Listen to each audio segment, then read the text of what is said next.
While the Switch has had quite an amazing array of games, whether indie or otherwise, come out for it over this generation, there's no doubt that in the area of sports title it has been lacking. While normally people would have this sort of complaint for more popular team sports like football, baseball, and others, I'll admit that what I've really been thirsting for since the system's launch has been a decent fishing game.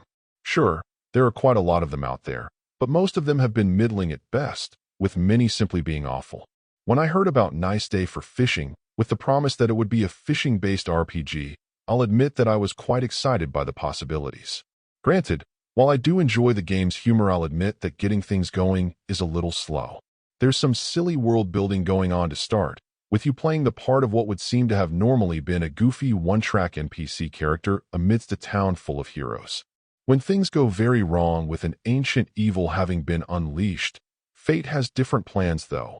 As with all of the heroes being wiped away, the lowly fisherman appears to be the only hope. What follows is absolutely a unique ride, adhering mostly to your typical RPG tropes, but with an odd fishing-oriented focus, and weirdly enough, it works pretty well.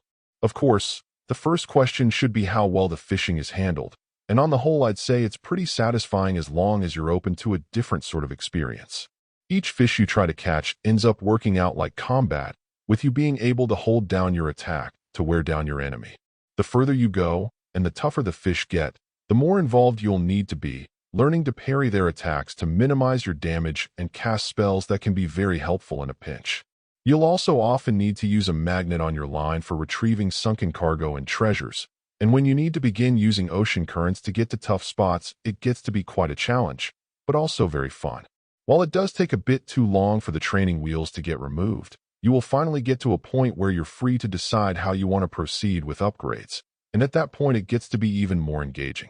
Overall, I'd say the games this reminds me of the most are Golf Story and maybe some elements of Dave the Diver.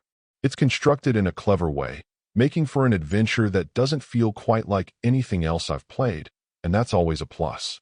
While it may not be precisely what fishing fans have been waiting for, I really think that the care put into making it work out as a form of combat works nicely and really sucks you in.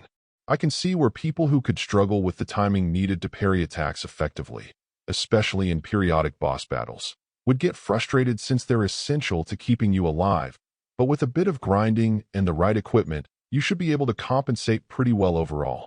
In general, I found it hard to put this one aside, determined to try to catch that next deep-sea fish that has managed to elude me, or figure out the sweet spot to nab some chest on the seafloor.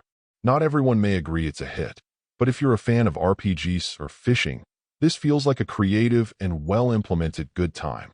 Overall, my final score for the game ended up being a 9. And if you're interested in picking it up, it's currently available on the Switch eShop for $19.99. Thank you for taking the time to listen to this review. And if you'd like more information or ideas of indie games worth checking out on Switch, be sure to click on the link provided in the description. Until next time.